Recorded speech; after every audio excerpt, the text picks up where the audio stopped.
Well, that long title in your bulletin is just our way of saying that in this session we're going to talk about sex.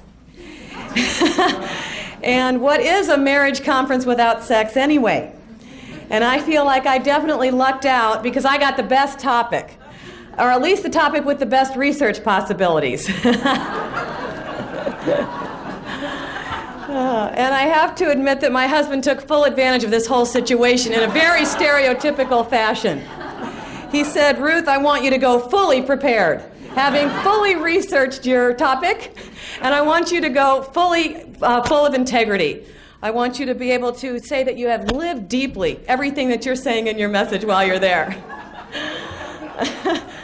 I guess some things will never change because it is strange that he doesn't show quite that level of enthusiasm for everything that I talk about. Oh, dear. Well, we want to narrow the topic of sexuality just a little bit and talk about how biblical equality enhances our ability to be intimate with one another. Because I believe that biblical equality does enhance marital intimacy because it moves us beyond stereotypes to a place where two people can show up more and more with the truth of who they are, right? Can show up more and more fully with the truth of who they are, rather than being defined by narrow descriptions that are based on the way the culture or the church or their family of origin has defined them, perhaps up until that time. Marriage is the opportunity to be accepted and to be received as our truest selves. Isn't that true? That would be a good definition of intimacy in my mind. To be able to show up, to give and to receive based on who you most truly are. And this is the heart of true intimacy. And then that intimacy of giving and receiving who we most truly are, can be expressed in the physical sexual act. And it ought to go in that order, by the way. We should show up with all the truest aspects of ourselves, and then sexuality, the sex act, becomes the culmination of the expression of our intimacy together. Now, the flip side of the coin is that if we're hiding behind stereotypes, if we are afraid to let our true selves show, we can become frustrated with certain aspects of our relationship. And we had such a powerful example of that this morning in Jim and Leanne's story. That because Leanne was not able to show up fully as who she was, Jim was having a grand old time, right? Because he was all the way there as the Olympic athlete and the great leader and all that kind of thing. Leanne was busy trying to fit into a stereotypical view of things, and she was deeply frustrated, and beyond frustration, it got to the point where it was sad and depressing and debilitating. So that's the possibility that there is. As we become more and more frustrated then with those aspects of our relationship where we feel like we can't show up all the way because we're limited by either our own understanding of what it means to be whatever gender that we are, or maybe we're frustrated by the other person's limited idea of what our gender ought to bring to the relationship, then it becomes more and more difficult to show up fully in the sex act.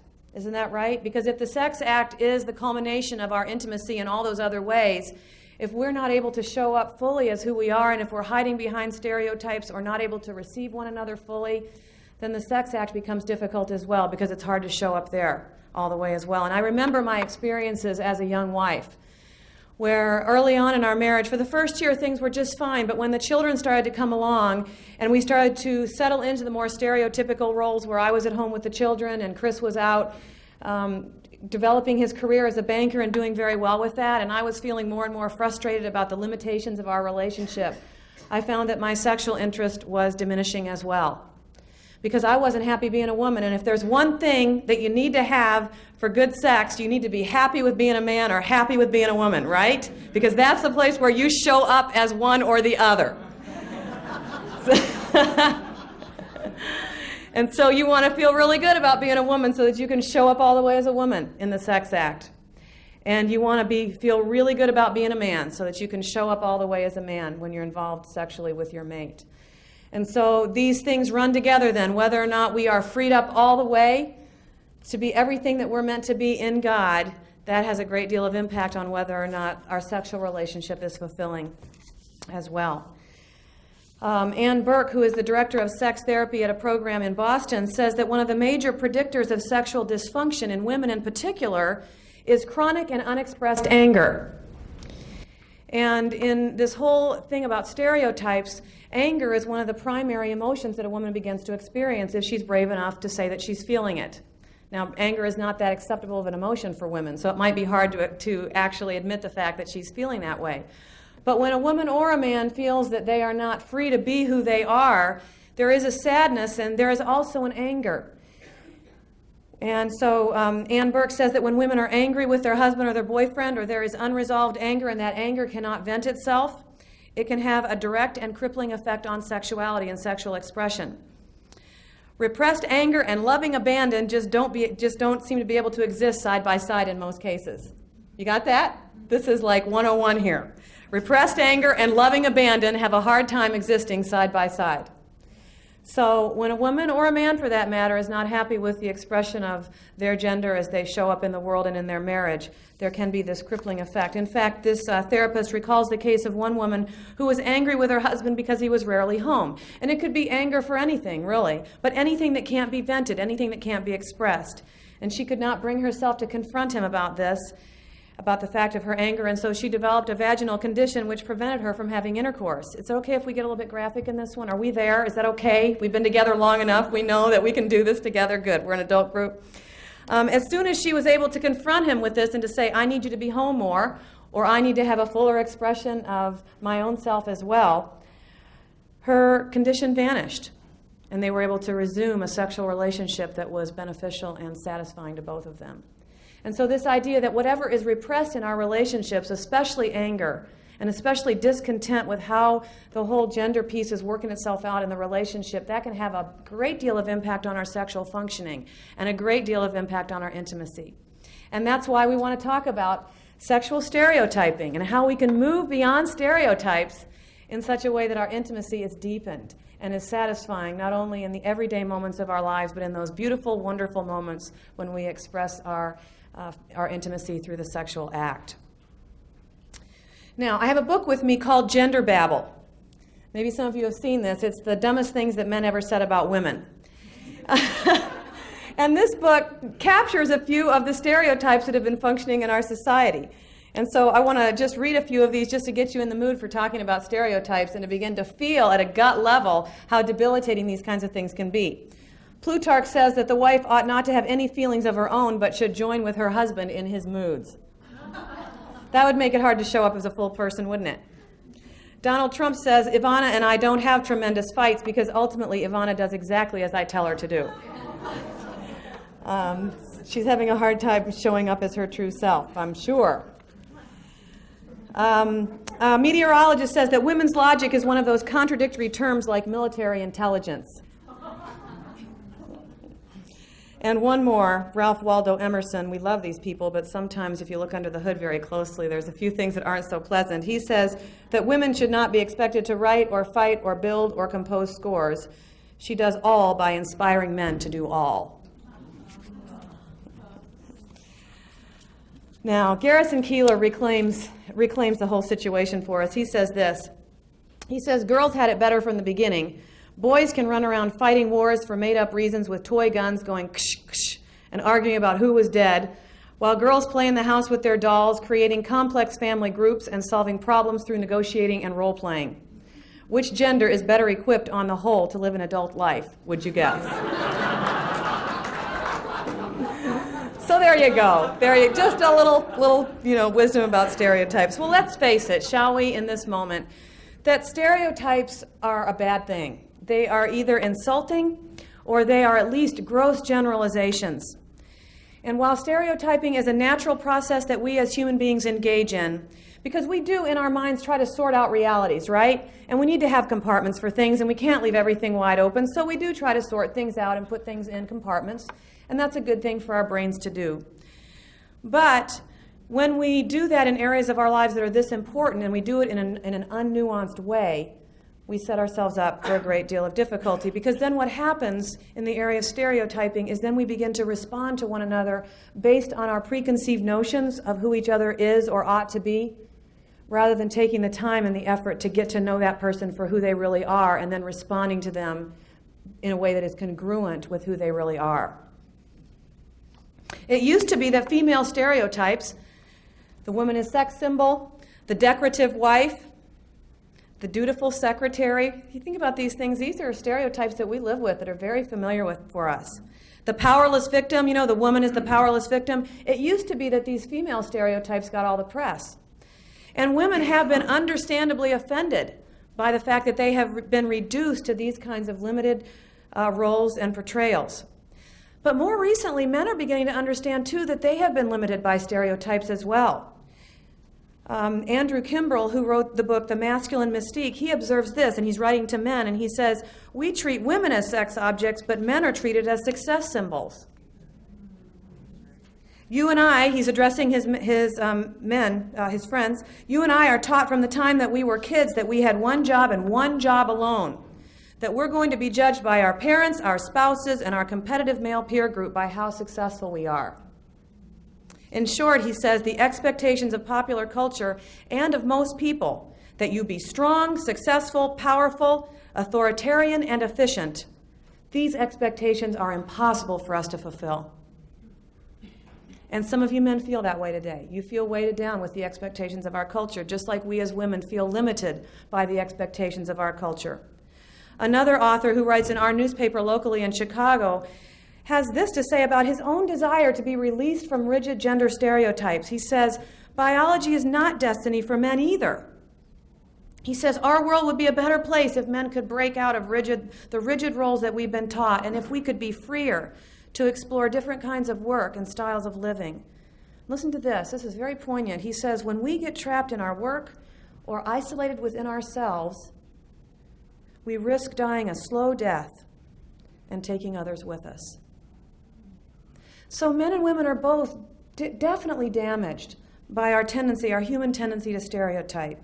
And so clearly the problem of gender stereotyping affects both genders. And that's why I want to take some time today to look at a few of the gender stereotypes that hinder our intimacy with one another. Because gender stereotypes prevent us from bringing our true selves to our relationships, right? Like Leanne this morning, she was prevented for many years in their marriage from bringing her full and her truest self. And it was not only in her marriage, she couldn't even let herself know who she was. Do you see the danger of that? First and foremost, she couldn't even tell herself who she was, let alone tell her husband, let alone tell her family, let alone tell her church that I don't fit. I don't fit the stereotype. And if my spouse believes, or if I believe that there's only one way to be a man or a woman, then I can't give my true self or receive my true self, and there cannot be the possibility of true intimacy. Stereotypes also magnify the differences between men and women. And there are differences, and I want to let you know that in this talk, I can't cover everything. So let's just assume that there are some differences, okay? We have different bodies, we know that, we've heard the research about the brain and all that kind of thing. We know there are some differences.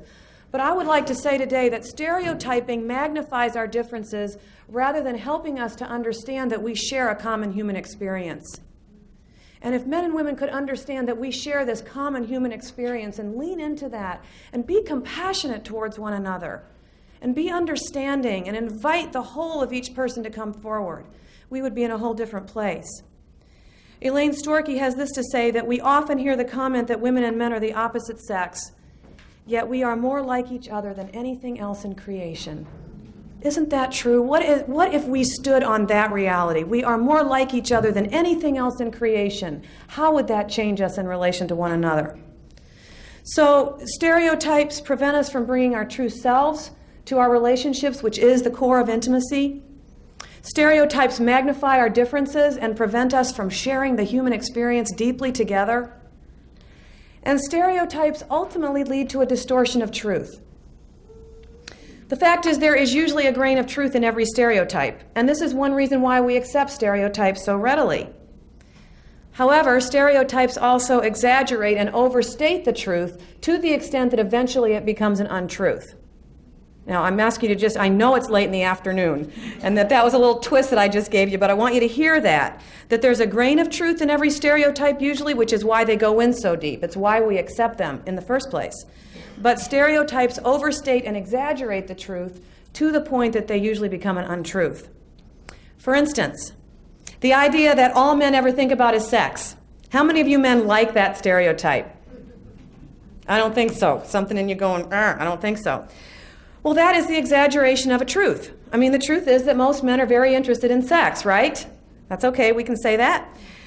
But the stereotype exaggerates this reality to the point that it is untrue, because it fails to acknowledge another truth, that men are capable of thinking about other things besides sex. My brother, who enjoys mountain biking, is quick to point out that if he were to start thinking about sex as he races down a mountain, he could end up in a ditch, or worse. And he wants to be known as one who is quite capable of concentrating on other things, thank you very much. And he does not appreciate being reduced to this one-dimensional description of who men are. Now, it's bad enough when women believe this stereotype, because that affects how we respond to the men in our lives, right? If women believe this stereotype, we are always going to be on guard, we are always going to be self-protective, and always a little bit disdainful of the men that we're dealing with, right? And that doesn't help. It doesn't help a thing for us to think that way. Now, when men start believing it, that's dangerous as well, because then they sell themselves short in terms of what they're capable of, in terms of the unidimensional or the many-dimensional experiences that go with being human. The fact is that women think a lot about sex too. I'm here to tell you. We may not be stimulated to think about sex by the same things as men are. We might not think the same thoughts about sex that men do. But we think about sex quite a lot, because we long for sexual fulfillment as well. We long for sexual expression. And we experience our own desires, and we spend time thinking about sex and talking with our friends about sex. And so again, this stereotypical view that all men think about is sex, and the distortion of that, not only does it distort who men are, but it obscures the reality of the fact that our desire for sexual expression and intimacy is a shared human experience. Men and women share that experience together here on planet Earth. So those are just three, I think, of some of the most significant reasons why stereotyping is so detrimental to the development of intimacy in a relationship. So that being said, I want to delve into a couple of those stereotypes, and I want to talk about them, and I want to look under the hood. And I want to say, how can we dismantle this one? How can we smash that one? And let's begin with the story of a woman named Nicolette. She talks about the fact that when she was married, she was very naive when she got married. She says, I wanted sex to be something wonderful, and it turned out to be not so great. She used another word, but I'm not going to use that here. I do have standards. She says it didn't stop hurting until after our first child was born, and it sure wasn't fulfilling. I was on the pill, and my libido was nothing on the pill. I had no knowledge that being on the pill is like being semi-pregnant. So in terms of hormones, I didn't realize that being on the pill would bring a decrease in sexual interest. Nobody told me that. And I thought it was all about me. I thought something was wrong with me. And I was a pretty reserved person. I had been taught to be reserved, and my personality was a bit flat, and I just wasn't horny. So I didn't get aroused, and I was orgasmic once I got to the proper stage. But I always wondered what it would be like to want it, before we had it. It seemed like that would be so much fun. And my hope was that I would be as interested in sex as Dave was, and that our appetites would be the same. And the bottom line was that vaginal intercourse was just not that fulfilling or as satisfying as I wanted it to be. And here's something very true. She said, I was so naive, I thought the penis would go through the clitoris. And when I found out that it didn't, I thought God had made a terrible mistake. I thought he had done it all wrong. And I still think he might have arranged it differently. And I plan on asking him about that someday. And there were other things too, like the idea of mutual orgasm. I thought it would come easily, but it took 15 years for us to achieve that, and even at that, I think it was luck.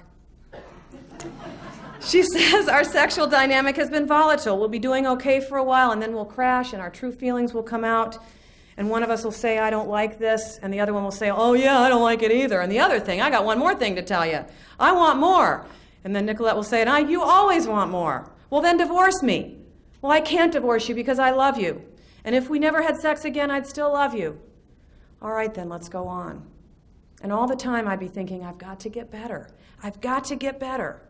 But there was no better to get, and I was really stuck. And I think Nicolette's comments, and they're honest, and they're a little raw, and I hope that's okay with you. Because at some point we have to get to the place in the Christian community where we're able to talk about these things, and where the Christian community becomes the place where there is true information to be found. And the fact that we don't deal vigorously with sexual issues means that many of us have to go somewhere else, have to go outside the community of faith to find the answers. And so we're a bit on the cutting edge here, and I acknowledge that. But I do it purposefully because I believe that the Christian community needs to be the place where these things can be discussed openly. Because Nicolette's story reflects a lack of information, which is sad. And it also reflects stereotypical views of marriage and sexuality and intimacy that she lived in and with in a very deep way, and that made it hard for her to function sexually. There was a lack of information and a stereotypical view that wasn't helpful to her. First of all, there's this stereotype of men want it and women don't. This is not a helpful stereotype, is it? Because it's just not true. And this is a long-standing and slow-to-die assumption. And there's another assumption that goes with it, and that is that normal women do not enjoy sex as much as men do. This is a stereotype. And this particular stereotype results in a particular way of socializing women and young girls. And they are taught in many ways to suppress their sexuality, to pretend that they don't want it, because they think that that's what it means to be a woman. That it's men who want sex and women don't. So how am I to be with this place in me that wants it? What am I supposed to understand about that if the culture or the church is telling me that good women don't want it, and that that's the view? Then how am I supposed to be with that part of me that really does, that really is interested? Many women have been socialized to believe that their job is to keep that part of themselves quite under control. And that if there is any kind of interest in that within themselves, that they are somehow less than, that they are not what God created them to be. So for the woman who is interested in sex and is easily aroused, this stereotype can cause a great deal of emotional ambivalence about her sexuality. And let me tell you, the Baldwins were talking last night about how all that stuff that happens when we're young and that happens within our families, how we bring that into our marriages without even knowing it. And the deep early messages that we received about our sexuality and sexual stereotyping, those are in us. And it might be okay in the beginning, but those are going to come back to haunt us. They really will. So we're going to have to look at them and allow them to be raised to our level of consciousness. So for Christian women in particular, we might have to really confront this particular gender stereotype and begin to understand that in God, we too were created as sexual beings, created to want sex and to enjoy it. If we don't begin to accept this part of ourselves, and if the men in our lives don't help us, we may begin to use our energies to suppress our normal responses to sexuality. So that gender stereotype can cause us to begin to suppress something in us that's really, really good. And especially if we are not helped before we're married as girls, if we're not helped to understand that part of ourselves and we're taught only to suppress and never to feel good about that part of ourselves, we bring that into marriage and somehow we expect that we're going to say I do, and all of a sudden everything we've turned off, everything we've suppressed, that role that women often take in the relationship of being the one that is the gatekeeper that controls the sexual expression in the relationship, right? Many girls are counseled that way in the dating relationship, that they're the ones that are supposed to control the whole deal, because men are out of control and can't control themselves, so it's up to us as women, right, to control the whole thing. I remember getting that message when I was young. I remember it well, and it's deep. It's deep in there for me, because I was raised in a very conservative Christian household. And so if that is the case, if those are the messages, the light switch doesn't necessarily turn on the minute we say I do. And that gender stereotype is quite unhelpful. If a woman feels that she's not supposed to enjoy sex as much as a man does, she might be very uncomfortable with her own natural responses during the sexual act. She might have trouble opening herself up fully to that and going with what's going, all that it takes to move into an orgasmic response. And so for us as women and for the men who love us, we're going to need to debunk that stereotype and to give ourselves fully to that part of ourselves that was created to enjoy sex just as much as men do. Maybe a little bit differently, but just as much, so that we don't cut ourselves off from one of the most beautiful things about us. It's a beautiful thing that women were meant to receive men in the sexual act, that we're meant to receive our spouses in the sexual act and to respond fully. In fact, the woman's body is an amazing thing, because the only body part that I know of, the only physical body part that is meant purely for pleasure is the clitoris. Every other body part that we know of has some other utilitarian function. But we as women have this one place that's meant only for pleasure. And to me, that means that's God saying to us, you know what? I've given you that for your good. I've given you that so that you'll know that you are meant to enjoy it. And so we need to give ourselves over to that. Now, another very destructive stereotype is the idea that men are to be the initiators and women are to be the responders. Have we heard that one? That's very prevalent in the Christian community. And we've extrapolated a lot out of our theology and placed it on the sexual part of ourselves as well. And this stereotype is widespread among Christians because it fits so well with their belief that men should be the leaders and women should follow. Now, unfortunately, this stereotype encourages women to be passive and to allow themselves to be acted upon rather than actively seeking their own pleasure during lovemaking. And this can severely limit our experience with it. The problem with accepting this stereotype is that being active and initiating at least some of the time is the key to women enjoying the sexual experience. And indeed, the scriptures make it very clear that sexual pleasure and release is a need both for men and for women. The scripture says that a husband should give to his wife what she needs in the sexual act, that he does not have authority over his own body in that sense, that his body belongs to her as an agent of her pleasure and vice versa. And we are not to deprive one another in this regard. Clifford and Joyce Penner have some great works on sexuality and talk about the fact that women who have trouble experiencing arousal in their marriage relationship need to learn to take responsibility, need to learn to move beyond this stereotypical view and to take responsibility for their own sexual life and for their own sexual pleasure, for telling their husbands what it is that they want and need and what's helpful to them in the sex act. If women begin to do this, begin to take more responsibility for their own sexual lives and for their own sexual pleasure, this can be helpful to men as well, because another stereotype in our culture is that men are the sexperts, right? That men know everything.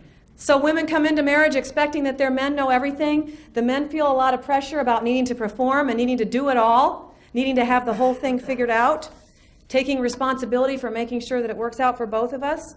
Sometimes men feel that sex is more work than it is fun because they feel so responsible in it. So if a woman can take responsibility for her fun, for the fun, and for showing up and helping her husband know what would be most helpful to her, then the two of them will be in a much better place for sharing this wonderful aspect of their lives together.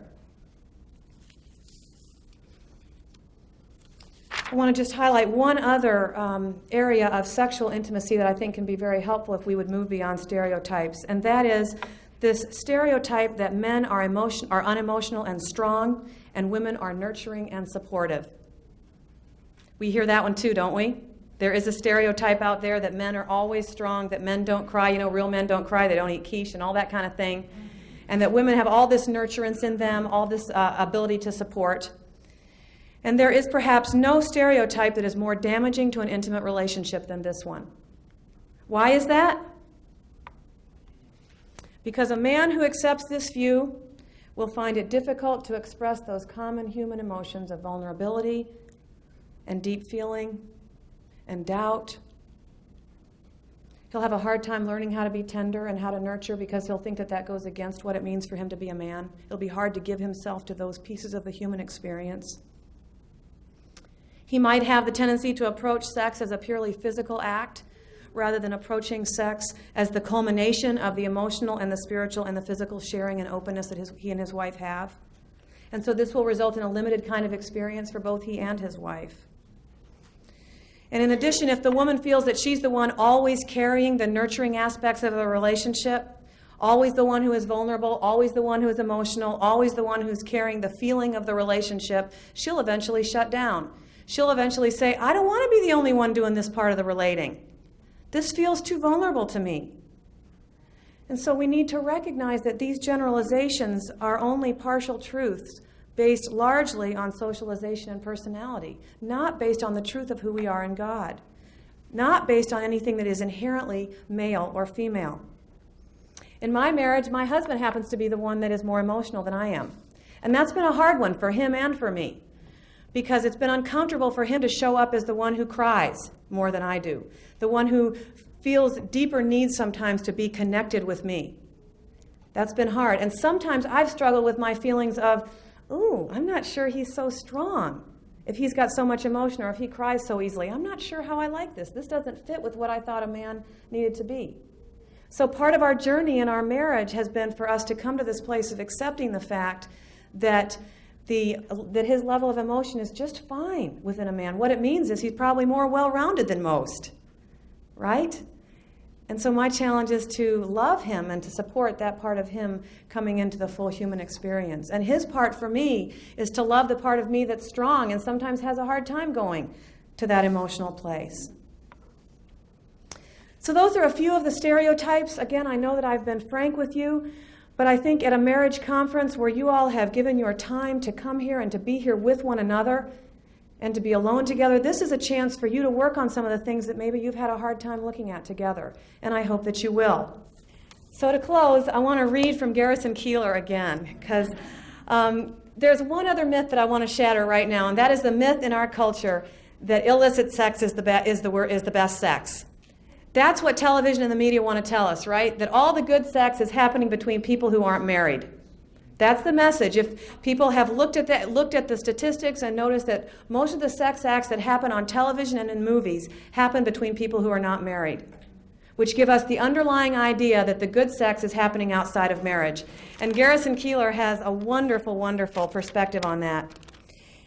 He says, despite the fact that married people don't always have as much sex as they would like, they are extremely pleased and satisfied with their sex lives. There was a survey done a couple of years ago that demonstrated that married couples are the ones that are the most satisfied with their sex lives. And he says this.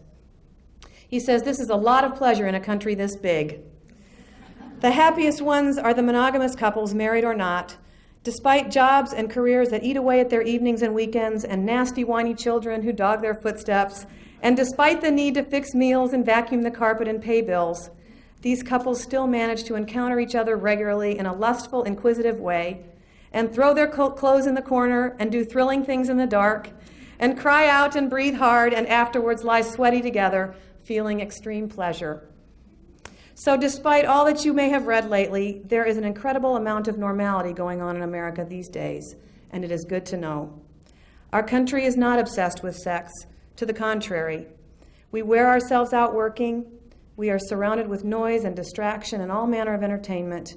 We indulge our children as they run roughshod over our lives. But considering what the American couple is up against, it's outstanding to think that once a week or once a month, or maybe just on Memorial Day and Christmas, or whenever the coast is clear, they are enjoying this gorgeous moment that is, despite its secrecy and long, shuddering climax, essentially the same experience as everyone else has had. It is almost worth all the misery of dealing with real estate people, bankers, lawyers, and contractors to have a home that has a bedroom where the two of you can go sometimes and do this. It is worth growing up and becoming middle-aged to be able to enjoy it utterly. So.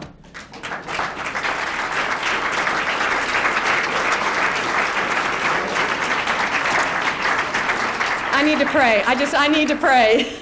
Thank you, Lord, for this great gift of our sexuality, and we are grateful and we are thankful. And I just pray that you would help the community of faith to move towards being a place where we can deal vigorously with these issues in such a way that we can prove the truth of the Scriptures, and that is that the sexual expression beyond stereotypes within the marriage relationship is one of the greatest gifts that we've been given. Thank you so much. Amen.